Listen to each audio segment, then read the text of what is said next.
Hello, my friends, and welcome back to the REHI podcast. Today, I am honored to present you the Chief of Staff of the Estonian Defence Forces, Colonel Eero Rebo. Welcome. Hi, thank you for having me. Hi. And Colonel is the right rank, right? I'm Yes. not missing, because there was a lot of time when I studied the ranks and still a civilian, so on. This is the right one. But I will ask you front questions about the capabilities of the Estonian Defence Force, Estonian Territorial Defence Forces. And if you can answer, that would give a lot of insight to my audience. Defense, territorial defense is having many tasks in Estonia. Those are not only military, but we are putting approximately half of our members up as military members. In the wartime, they will act in framework of Estonian Defence Forces, and we are providing 20,000. For nation 1 million, this is quite a huge amount of people who are ready to fight today. The principle is that we are not paying our members any money. Actually, we are a really strange organization. We have a membership fee for our members in order to carry arms and defend our country. So strange. That's exactly the difference in almost in every European National Guard or territorial defense. And that's the reason why we would like to have a people for the right reasons. And that's also the reasons why we are dealing with a lot of young people, and we are really open for society to have our views and influence in society. And that's why the other half of what the territorial defense does in Estonia. And that means that this 20,000 is well armed. We can have our weapons at home. We just changed the laws. There was certain increase in amount of ammunition, how much you can have in the home as a volunteer. And what we're preparing is the different kind of capabilities for the defense forces. We are not only the light infantry or mortar units. There's a lot of anti-tank, and also we are helping the Navy out with coastal observation radars and things like this. I'll just recap for my own purposes also. I'm not a part of territorial defense, and I'm just a reserve soldier, but it's only volunteer-based, right? Actually, we have also reserve soldiers, because the government basically said when the Ukrainian war started, we started to recruit really heavily the new volunteers. We get twice bigger. Then the government says that they would like to have twice more increase in our numbers. And we said that we would like to maintain the quality. And the option was that either we wait for the volunteers come when the crisis starts, and we will most likely will get volunteers from those guys who were in conscription, or we will call them up early on and they will join us. And we held last year exercise Parcelstung, where we called up 10,000 reserve troopers and integrated them with the volunteers. And that's why we have a volunteer organization who's using help from the reserve side. So Estonian Territorial Defense is a volunteer organization, but now they're more intertwined with the army. And in case war breaks out, they do work under the Estonian Defense Forces. Yes, Chief of Defense is, we would like to have a single army, single concept of leadership, and very clear task, and that's is easier done. That there is one boss who will decide how and why and where. And that's why it is command structure, and that's making a lot of sense, especially if you're looking at the size of our armed forces or our state as well. Do I understand correctly, like Estonian Territorial Defense Forces members can have weapons and ammunition at home? Is the goal that if there is any kind of provocations or invasions into Estonian territory, these guys who are closest to the area would be the first responders, take their weapon and go, or would there be any kind of structure that would happen? Or can they act independently?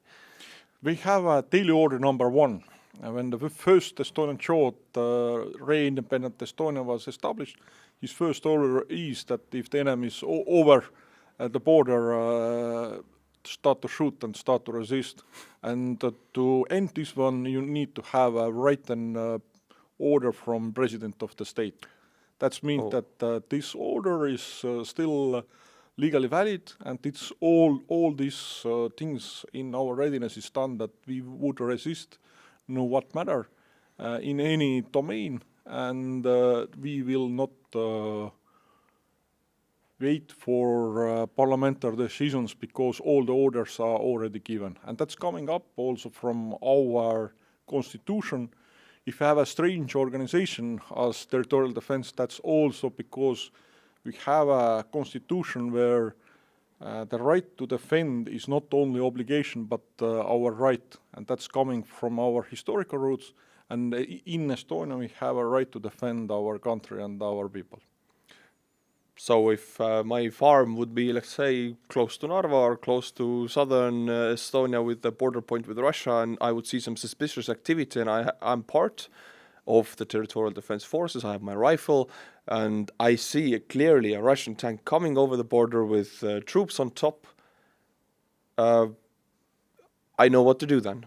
Yes, and we have a plans, we have repeatedly trained this one, and it's not only in the Narva or Võru region, but if you have, let's say, like in close to Kiev, there was Russian paratroop operation, Hostomel airport, and you have your weapon at Tallinn, grab your weapon, and this is the hunting season. From Tallinn and go to Kiev? No, to Tallinn, if the paratroopers will go to the our airport, that's if they will carry out similar operation like in Hostomel happens in Tallinn. That's the shooting season for us. That was the case, I think. It was the police and the firefighters who were the first responders actually in Hostomel, right? A National Guard, and then the volunteers and almost everybody who were carrying weapons went there, and that was, I guess, quite a coordination to make things happen in the battlefield. It was, in my eyes, it was quite beautiful what happened. So the volunteers reacted, then the field was bombarded, and it was so effective. But I want to guide attention to a little proud moment to be Estonian. It's like you mentioned before, Estonia sent weapons and almost everything in January 2022. So a whole month and even more before the war started. And we have parties and people in Estonia who say that we shouldn't send so much aid because we need that for deterrence and for our own military capabilities. You, as the leader of the Estonian Territorial Defense Forces, are we sending too much of our own capabilities to Ukraine? I guess that the question is put in very wrong focus. What's important for us is that our state is defended, and that's the allies were part also of the NATO, but in even the wider sense, allies, what Ukraine for sure is, will be defended, and they will have their chance to regain something similar what we have here in Estonia. Yes, Estonia is openly announced that Estonia did send early the military aid in Ukraine, because Estonia has a really clear view of in which neighborhood we are living. We have a really clear view of what kind of military threats coming not only toward to us, but also to the Ukraine from the east. And we are pretty much in the same boat with Ukraine, and that was a wise decision from the defense forces, in my point of view, to send not only the words and warnings, but already to material to prove that we are behind of our words.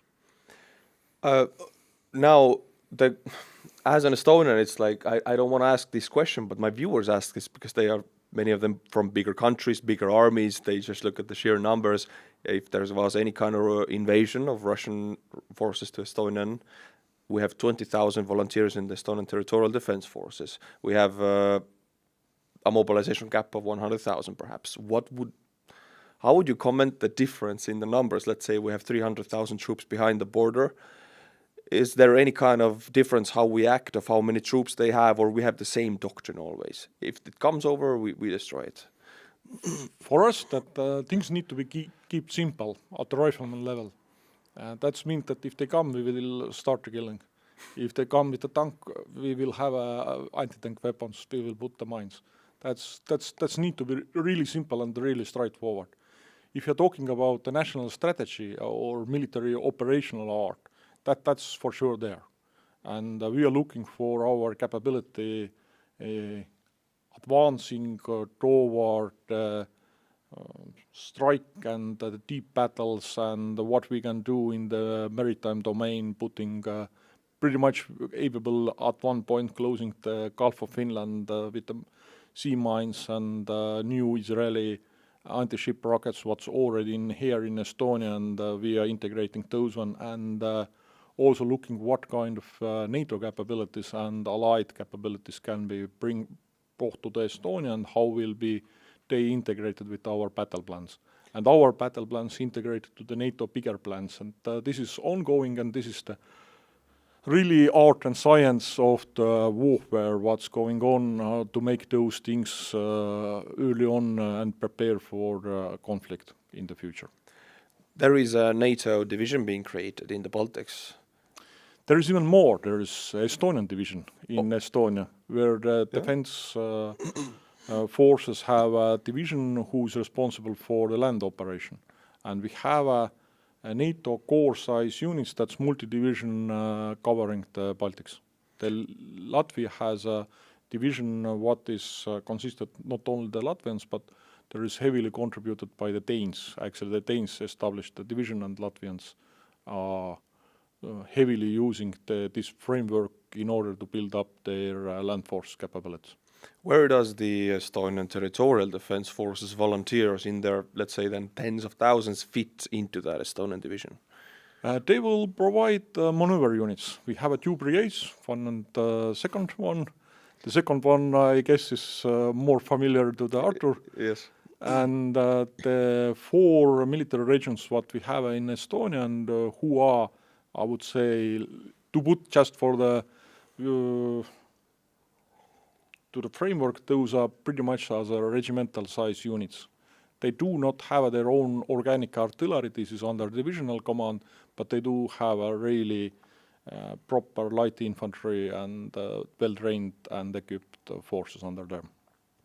We see in Ukraine as the lessons that Russians are using heavy use of infantry, and they're actually meat wave tactics, of course, but they are having some limited success with it. And also that in the Ukrainian side, infantry is the main part of taking back any trench line and positions. In 21st century, me and maybe my civilian viewers would think, okay, it's the age of armor, the age of planes, but now we see mostly being used drones and infantry. So what does it, the lessons from Ukrainian war, do they change the doctrine of the Estonian Territorial Defence Forces infantry somehow? There are things what we have done before. We have seen trenches and fortifications, obstacles already way back as a mean to defend Estonia. Because our terrain, marshy, wooden terrain, and very clear approaches where you can enter to the certain areas. And a lot of more streams and also every kind of water obstacles, especially in spring and autumn. And that's mean that this kind of warfare, what we see in infantry warfare, what we see in Ukraine, is something what we have trained for 32 years or even more. And that's mean that that's there. If you're looking how we can describe the Ukrainian war, this is the combined arms where possible, because most of the casualties is actually done by indirect fire. And indirect fire is either artillery mortar fire, and now more and more the capability of the drones to find and also a little bit strike the different kind of target. But most of the body count from the other side up for is done by the artillery. There is certain ways to use the tanks. Right now in Ukraine, what we see is not huge tank operation. Actually, Russian side tried to do, but they failed. And now everybody is supporting with the tanks infantry. Sometimes tanks are fulfilling even the role of artillery because not enough artillery.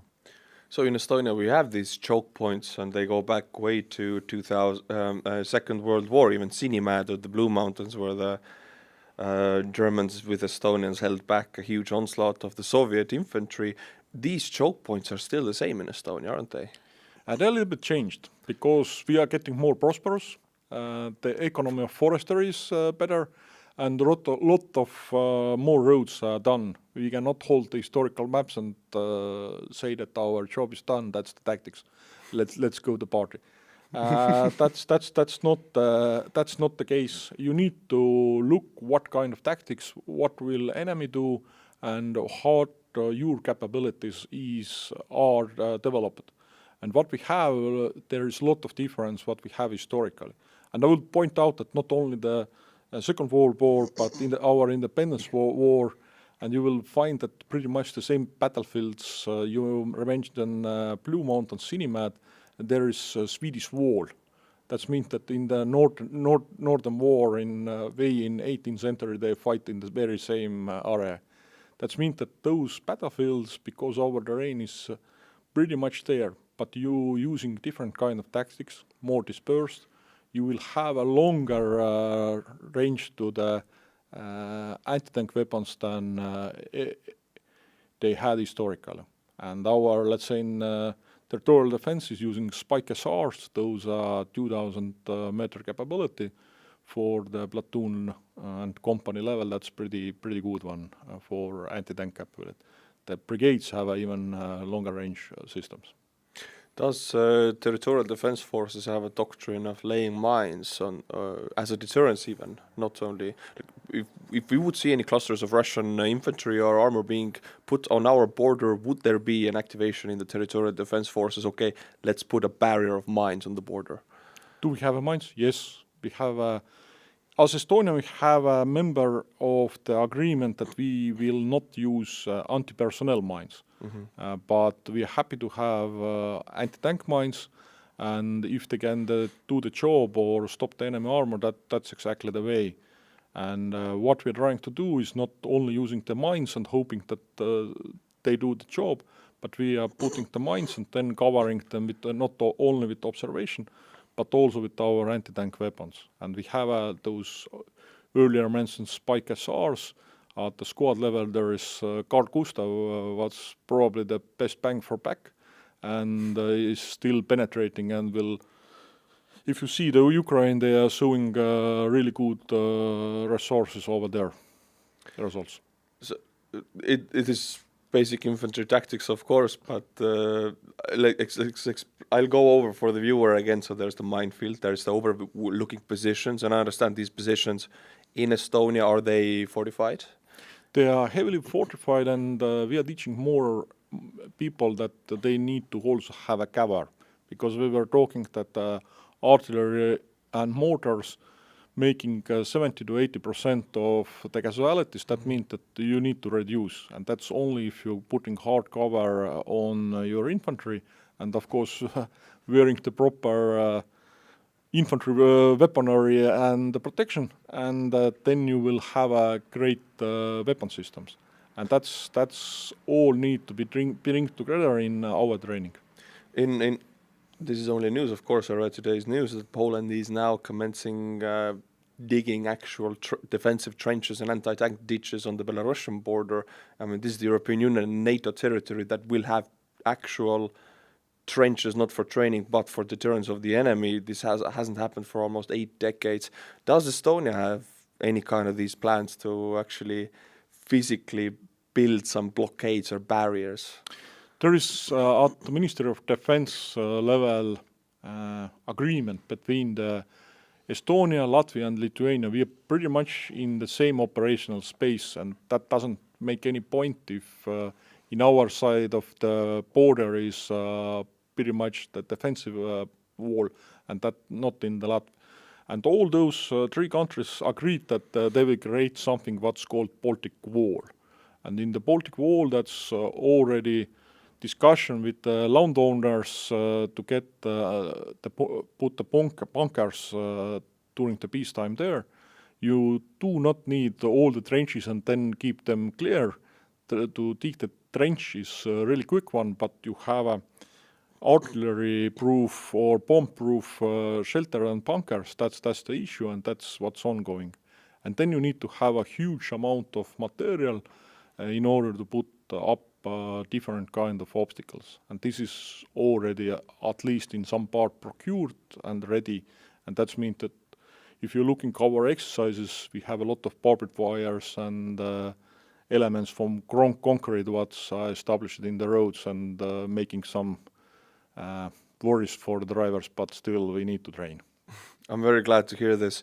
I read again that some politicians and some military officials think that we should take $1.6 billion Estonian defense loan right now. Is Estonian territorial defense is also in lack of funding or weaponry? We are in the same boat with the defense forces, and that's not, if you're looking what we would like to build up is our ammunition storages. Reserves. Yeah. We have not problem with handheld weapons, but we are talking about 150 millimeter, 120 millimeters, HIMARS ammunition, and maybe even a little bit more mines. And that means that those things need to be procured early on if there is no time of need to relay that maybe somebody from somewhere will bring. That can be difficult, especially sitting here in the tip of NATO peninsula in facing the Russians. So I understand one of the lessons that we learned from the Ukrainian war is that the stock of artillery ammunition needs to be huge, massive. Does Estonia even have where to store these hundreds of thousands of rounds that we would need, even millions? Sure. We are in the need of not only procuring ammunition, but building the storages. And if you're looking at the Estonian map, we are most sparsely populated nation in Europe. We will find those places for sure. And did I also see that Ukraine is focusing very heavily on underground military installments and factories, for example? Is there any kind of plans, do you know, that Estonia is, let's say, explosives factory or any kind of military factories that are focused by the country, that they should happen in Estonia? Estonian laws and how our economics runs, yes, we do have this explosive factory here in Estonia, and there is huge discussion, and also a lot of people are preparing to strengthen Estonian military industry, including the ammunition production. And that's taking time, and as I know that there is locations will be chosen and there is negotiation with those local government and also local population where to put up those pretty much military industry parks. When I was in the military, my personal weapon was an AK-4, and the serial number hinted something like from the 60s. It was something similar to our 70s. So it was close to half a century old. Estonia has a lot of these weapons, Estonian territorial defense forces. I know guys who have these weapons at home, I think. Do you think it is a problem if our soldiers equipped half a century old weapons, or it's not a problem? That's not a problem, because if you're looking how well maintained and in which order those weapons are, I guess that you had a very few problems with your weapon that was robust, and you must do almost everything with this weapon. No problems, actually. No, yes. But we are looking what kind of units we will equip first and what we buy. And all the time the question is, of course, the money, but also the priorities. In territorial defense right now, we have also the newer ones, actually brand new ones, 5.56 caliber automatic weapons. And we are looking what kind of units will receive them first, and those are the units who are getting more assault and are more aggressive tactics. Those units who are mostly defending, guarding and so on, we are not in the hurry to replace good old AK-4. And we are looking also very carefully what kind of weapons and what kind of additionals, let's say the scopes and the laser pointers and things like this we are putting up, and we will see that that's a lot of points to buy, let's say, the weapon, really good anti-tank weapons, and to keep the horses a little bit back with the handheld AK-4s, what are really quality and good enough for use the infantry. This is controversial, but I see personally some procurement of weapons and gear for Estonian territorial defense forces and defense forces that I cannot agree with. Sometimes the cheapest option is taken and then the gear is broken, or the new weapons, for example, REHI, I mean, the company was almost bankrupt by the time the weapons were bought, but their prices were so much cheaper, so the procurement was done. Why isn't procurement officers don't take into account some other factors but the price, only the price? No, that's... I understand where this information coming from, but if you're looking for the REHI, that's a great weapon. That's basically, not basically, but it is AR-15 platform, and you can get a little bit better with optics and other stuff. And actually, we have a different kind of optics, and all those, let's say, the development is undergoing. In the other hand, if you are looking for what was the base, the New Zealand Army is using the same company weapon, a little bit different modification, and that was proven for us that somebody else is already using, and procurement officers were looking what are the different stuffs in the market, what they can get in the numbers, and there is certain evaluation criteria what were filled up. And if you're looking for the REHI, we have some teething problems. We had also with the Khalil very bad publicity, but as we're looking back, that was really right move in the beginning of the 90s. Don't bother with the Warsaw or Chinese stuff. Go to the Western standard, Western calibers, and that's something what Ukraine does during the war, and that is heavy and taking burden for their not only the logistical system, but also from the point of view of training. That was done in Estonia early on, NATO standards, Western calibers, and if you open the old papers and looking for what the people thought about the Khalil, who served us very well in Iraq, Afghanistan, and basically were in the main armament for 27 or so years, that's mean that, yeah, what's the value about those critics about the REHI? Let's discuss this one when this weapon is really in use and people have a first-hand experience. I will continue with the controversies, if you don't mind. Some other procurement drama that I have heard, rumors, perhaps you can again push them back like you just did, that there was supposed to be a procurement of new vests and gear, rakmed, I don't know how you called it. Ribbing, and also uniforms that were supposed to be anti-heat camera or somehow less visible to the thermal vision, for example. But by the time they arrived, they were not. Have you heard any of these stories? I know that we broke, and we is Estonian state, because defense is not directly involved. This is civilian agency who's procuring, but this expert from the military is heavily involved, of course. I know that we broke some of the contracts because what was promised didn't deliver, and that was the case with some equipment, and they were also planned to have equip us really quickly with the soldiers who went to Operation Parcelstonk. Those reserve troopers for the territorial defense, and there was some contracts what were changed in the way because the quality wasn't there. That happens even the biggest and brightest militaries in the world, and that seems to be the case basically if you're needing things in the hurry.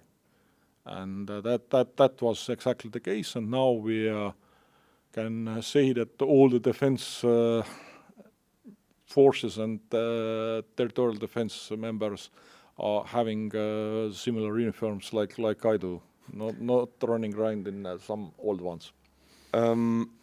I read that they are now changing the law on procurement, that the percentages on if it has to be effective or it has to be cost effective, these percentages by the law are being changed so they can actually have a different procurement process and not focus so much about the price, but more about the effects of the thing.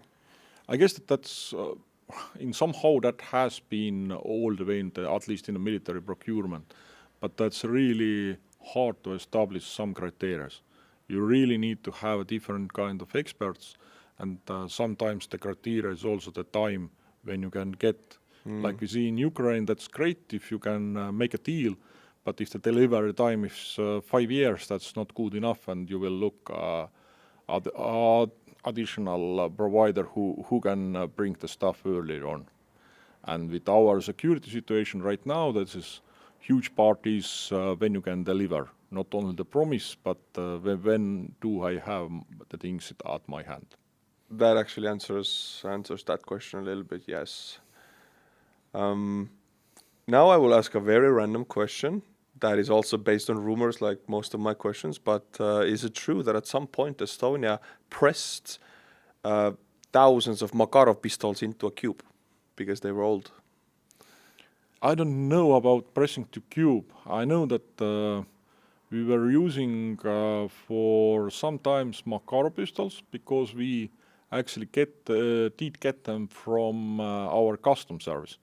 Because Estonia, some in 90s were trying to deliver the weapons to some crisis place. That was against the Estonian law, and our custom did get a lot of Makarov pistols for the defense forces. Coming back for those Western standards, NATO, and we have submachine guns who's working in the 9 para. That was the time also to replace our 9mm weapons to the more proper one.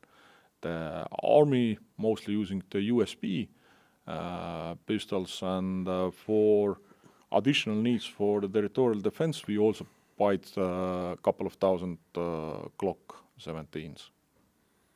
And that's why we were getting rid of Makarovs. I know that some Makarovs probably were sent to the help for the allies who still were having Warsaw-Pact weapons. What happens to the older weapons, for example, Soviet standard or caliber weapons that we used to have by the tens of thousands? Actually, did we donate them or did we sell them? Usually this is donation. Usually this is donation. I know for sure, I worked in the general staff for the defense forces. We donated and supported the Afghan national forces with some part of weapons. That doesn't mean that we had a huge pile of unused weapon in Estonia when the war in Ukraine started. But I'm really sure that we have looked our storage for multiple time because this is exactly the caliber, exactly the need in Ukrainian battlefield, and we have sent pretty much everything except for the training, just to show this is automatic weapon of Kalashnikov and this is their machine gun, and that everything else, I guess, is our storage is emptied and sent way back already to the Ukraine. I remember a few years ago I was talking to a certain person who was connected to the Estonian stocks of weaponry, and he said to me a funny story that if we mobilize our cap of 120,000 troops at the most difficult time, we could give every soldier 2 weapons but maybe no pants. And then he continued to tell me stories about Galils, AK-4s and M16s that were supposed to have tens of thousands in storage and supposedly not as a public information. Is that something that you can or cannot comment on? I can really comment that Estonia is an armed nation. Great, 2 weapons and no pants then. Do you think Estonia, we have armor, we have ACPs and infantry fighting vehicles, but we do not have tanks? Do you think that the Estonian territorial defense forces would need more armored forces, or we focus on infantry anti-tank capabilities? To be really armyman, I need to jump back and forth and say that every piece of armor is terribly needed and bring the tanks in. But if you're looking for the cost effectiveness in our terrain, how much anti-tank weapons you can have for the price of 1 tank, and if you know that some hardware is bought to us by the other allies, and actually already Estonia has tanks, but they are not owned by the Estonians, but other nations, other NATO nations here. That's really making logic that if we are here where we are, and the infantry in high numbers are needed, then let's equip the infantry, keep really good infantry forces at the field, if you need the fighter planes, if you need the other kind of more technical and more expensive stuff, that's probably wise to rely on other allies. And that's one of those things what international and especially the cooperation inside of NATO can bring to us and keep us really compatible to the Russians and not bothering to have a very fancy force with the really great capabilities, but who cannot withstand the Russian quantity. As we see also in the war of Ukraine, the quantity has the quality himself. Sorry of referring for the Marxist slogan, but that's exactly what's going on. The quality and quantities that's fighting in Ukraine. What about the territorial defense forces anti-air capabilities? This is very big in Ukraine, as we see, and anti-drone capabilities, for example. Those are a little bit different capabilities. And if you're talking about multi-layer air defense, we need to be in the mind that the NATO has also air-to-air air defense. And that's need to be coordinated. And that's easier to coordinate it under the single command, and we have decided that the EDF will provide our nation with the air defense. And will coordinate with the NATO. We have a capable air force who's, again, putting up a really good air force base and putting up a really good air surveillance system, but no fighter planes in Estonia. That means that we also rely in this field for the NATO, and that's, in my sense, again, really reasonable to do. And because all those coordination, you would have a really difficult mechanism how to make the land-air cooperation and the air operation happens. That's why the decision is that that's something what the EDF will bother. And Defence League will get also anti-air capability for defense force, and that can go to the tactical level, shoulder fire at weapons. They can send us additional troops, and Estonia has procured those weapons recently. What is about air observation? That's every platoon's duty to look what's going on in the air. And also what we do is we are looking very carefully in Ukraine how to fight against the drones, what kind of place in the drones have in the battlefields.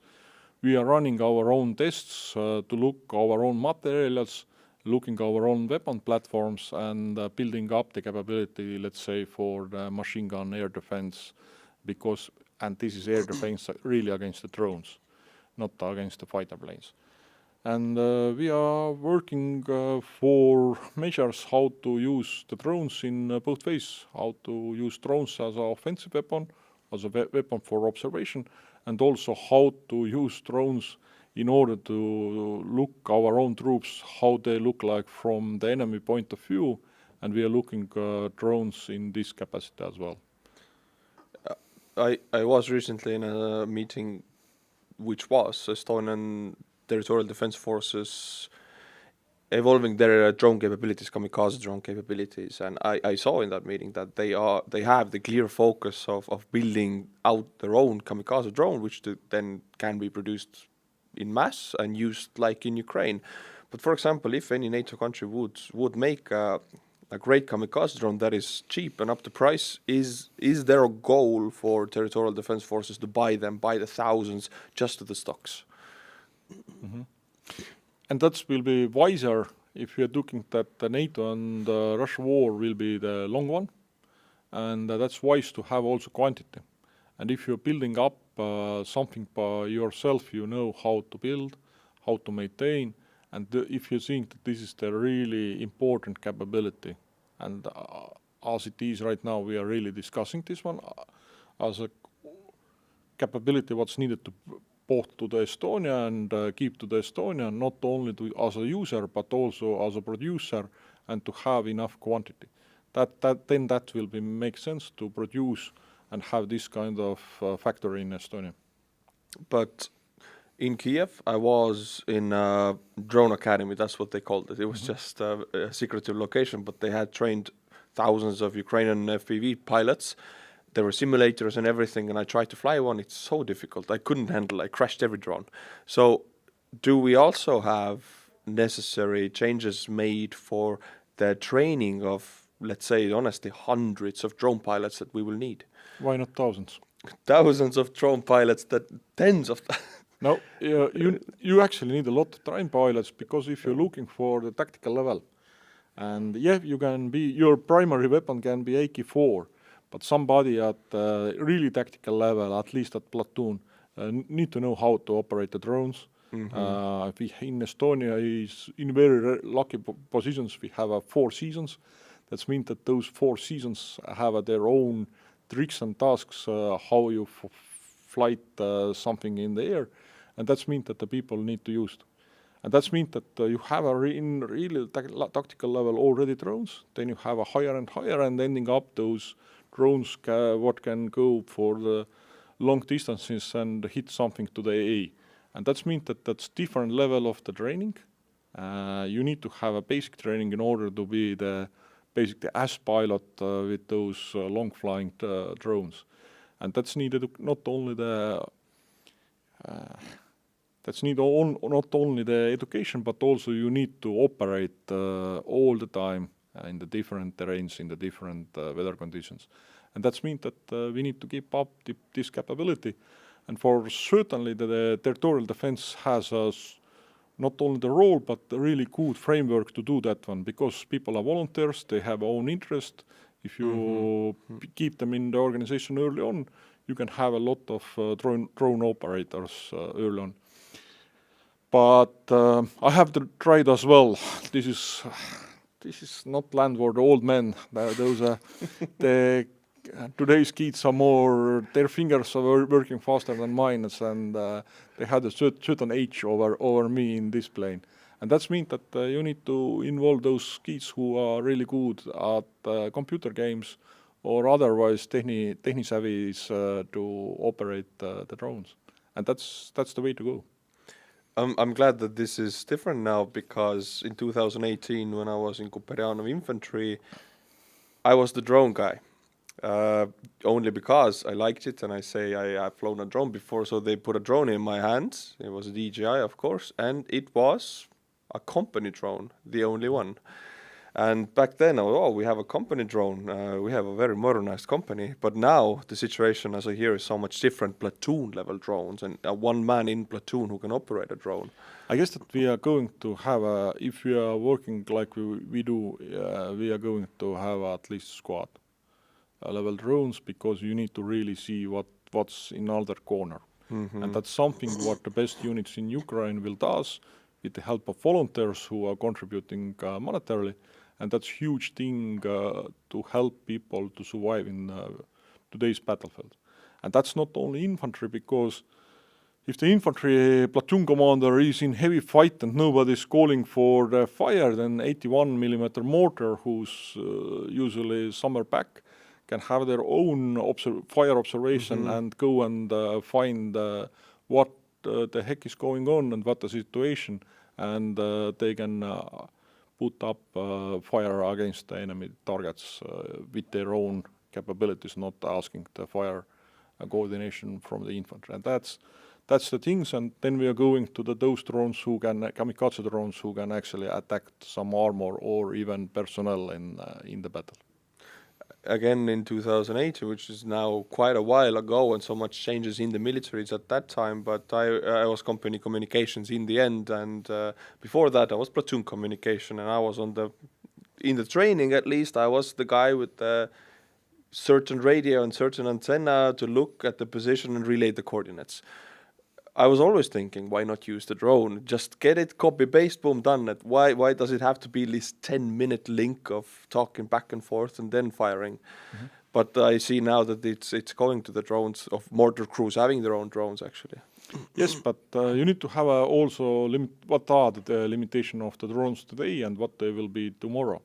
If you're looking at the capabilities of electronic warfare, and if you're looking at how the people are putting the rope for the drones what they are sending up, otherwise they will be landed or turned back to the enemy side.